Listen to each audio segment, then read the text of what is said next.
बहुत सारे लोग पूछते हैं क्यों क्यों कर रहे हैं जी, क्या मकसद है, क्या उद्देश्य है। डायरेक्ट सेलिंग इंडस्ट्री में एक बहुत बड़ा नाम हुआ है जिन्होंने 3 साल में बहुत सारी एजुकेशन दुनिया के लिए छोड़ी है और बहुत सारे लोग उनको फॉलो करते होंगे। बहुत सारे लोगों को ये नहीं मालूम हो किस कंपनी से थे, लेकिन उनको फॉलो करते होंगे। उनका नाम है सतीश पंडित। बहुत सारा एजुकेशन उनका यूट्यूब पे मिल जाएगा आपको कहीं ना कहीं। सतीश पंडित जी ने जब बिजनेस की शुरुआत करी तो वो अदर ग्रुप्स में जाते थे अपने ग्रुप के अलावा। तो किसी ने पूछा कि पंडित जी आप अपनी टीम पे ध्यान दो ना, पूरे देश में घूमते रहते हो, इससे क्या मिलेगा आपको। तो पंडित जी ने एक बहुत गहरी बात कही। उन्होंने कहा कि मैं माहौल बनाने की कोशिश कर रहा हूं और एक बार अगर माहौल बन गया ना, फिर जब सबका बढ़ेगा तो मेरा अपने आप बढ़ जाएगा।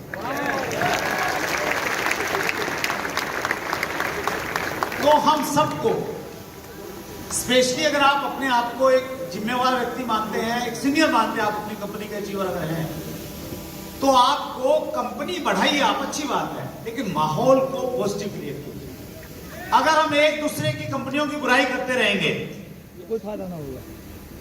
आप अपनी कंपनी में अपनी कंपनी को नंबर 1 बनाइए, कोई परहेज नहीं है। हेलो, लेकिन किसी की बुराई मत कीजिए। अगर हम अपनी के चक्कर में दूसरों की बुराई करेंगे तो क्या क्रिएट होगा? नेगेटिविटी क्रिएट होगी, और नेगेटिविटी क्रिएट होगी तो फिर किसी का भी नहीं बढ़ पाएगा। तो आज हम लोग ये संकल्प लेके जाएं, कमिटमेंट लेके जाएं। मैं आपको दुविधा में नहीं डालता कि आप अपने दिल पे हाथ रखिए, गीता पे हाथ रख के कसम खाइए। आप अपने अंदर से ये कमिटमेंट लीजिए कि आज के बाद मैं इंडस्ट्री की बुराई नहीं करूंगा, और इंडस्ट्री में जो अच्छी कंपनियां काम कर रही हैं उनकी अगर बुराई की बारी आएगी तो मैं बचूंगा। मेरी कंपनी अच्छी क्यों है मैं उसकी तारीफ करूंगा, लेकिन किसी अच्छी कंपनी की मैं बुराई नहीं करूंगा। और ये कोई एक व्यक्ति नहीं कर सकता, ये हम सब लोग मिलके इंडस्ट्री के लिए एक माहौल क्रिएट कर सकते हैं। हम लोगों ने इंडस्ट्री के लिए बहुत क्लोज से काम किया गवर्नमेंट के साथ। 2011-12 का जो टफ टाइम था, इंडस्ट्री बहुत बुरे दौर से गुजरी। उसके बाद में कुछ एसोसिएशन स्टार्ट हुई। राहुल सुदन जी हमारे बीच में बैठे हैं। मैंने भी एक्टिवली एसोसिएशन में पार्टिसिपेट करने का काम किया, और उस समय जब हम गवर्नमेंट ऑफिसर से मिलते थे, मैं माहौल बता रहा हूं आपको क्या था। हमें देख के लोग कहते थे कि ये चोरों की इंडस्ट्री है। हम अपने आप को ये मानते हैं कि हमारे से बढ़िया कोई है ही नहीं। इमेज क्या बनी हुई थी? ये चोरों की इंडस्ट्री है, और ये इसलिए बनी हुई थी क्योंकि बहुत सारी कंपनियों ने कुछ उल्टे पुल्टे काम किए थे, और कुछ हमने माहौल को नेगेटिव बना के कहीं ना कहीं इंडस्ट्री को खराब करने में हमने भी योगदान दिया। लेकिन अच्छी बात क्या है, अगर आपके पास में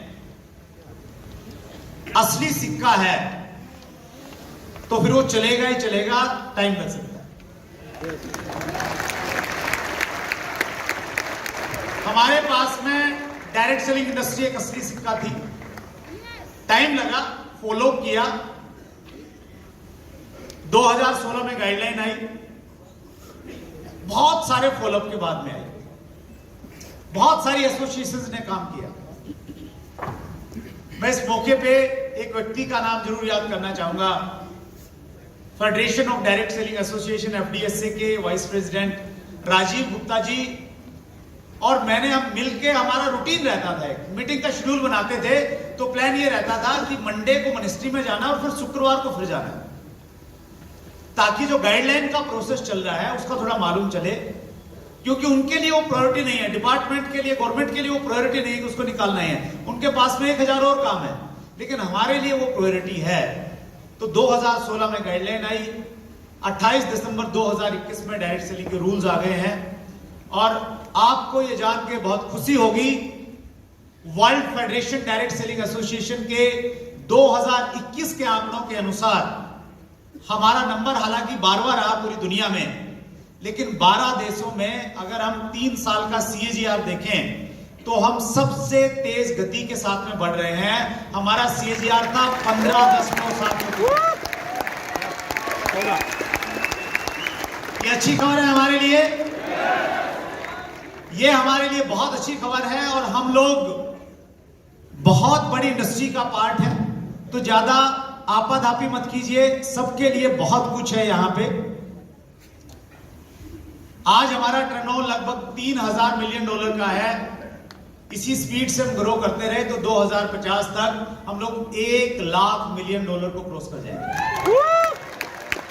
तो बहुत बड़ा पोटेंशियल है। बस जरूरत इस चीज की है कि एक अच्छे माहौल में एक पॉजिटिव इन्वायरमेंट इंडस्ट्री का क्रिएट करके हम लोग सब लोग काम करें। और आपका यहाँ पे आना, यहाँ बैठना, ये बता रहा है कि आप चैट विद सुरेंद्र वत्स की मुहिम के साथ हैं कि हम इंडस्ट्री का माहौल बहुत अच्छा करें।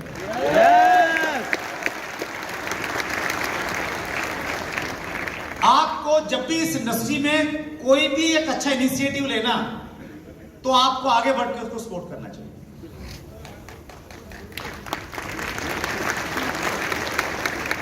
और ये चीज आपको बहुत कुछ देगी लाइफ में। मेरे को जब मालूम चला, पहली बार मैंने एक मैगजीन देखी, डायरेक्ट सेलिंग टुडे, मेरे को नाम बहुत अच्छा लगा। मैंने पता किया कि कहां से आती है, कौन पब्लिश करता है।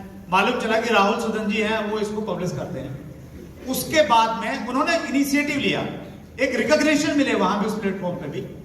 राहुल जी हमारे सामने बैठे हैं, विदाउट एनी कंडीशन, जितना मैं उनको सपोर्ट कर सकता था मैं हमेशा उसके लिए आगे रहा, क्योंकि किसी ने इनिशिएटिव लिया है। अगर उस इनिशिएटिव को कोई सपोर्ट नहीं करेगा, उस पहल का कोई समर्थन नहीं करेगा, तो अच्छे अच्छे बीज, वट वृक्ष नहीं बन पाएंगे, वो खत्म हो जाएंगे।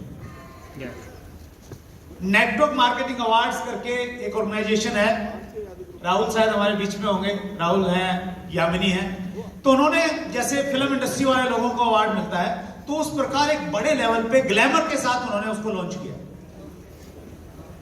उन्होंने रेडिशन में किया पहला प्रोग्राम, इस बार वो ताज पैलेस में कर रहे हैं। मैं नहीं जानता था राहुल शर्मा कौन है, कोई इंट्रोडक्शन नहीं, कोई कनेक्शन नहीं। राजीव गुप्ता जी का फोन आया कि ये राहुल शर्मा है, ऐसा ऐसा कोई काम कर रहे हैं, हार्डली 1 साल पहले की बात है। तो मैं उनसे मिला, बातचीत की, उनका जो मनसा है वो जानने की कोशिश की। और उस दिन के बाद में जितनी मैं मदद कर सकता था उतनी मैंने उनकी मदद की, और लगातार मैं उनकी मदद किए जा रहा हूं उस चीज पर।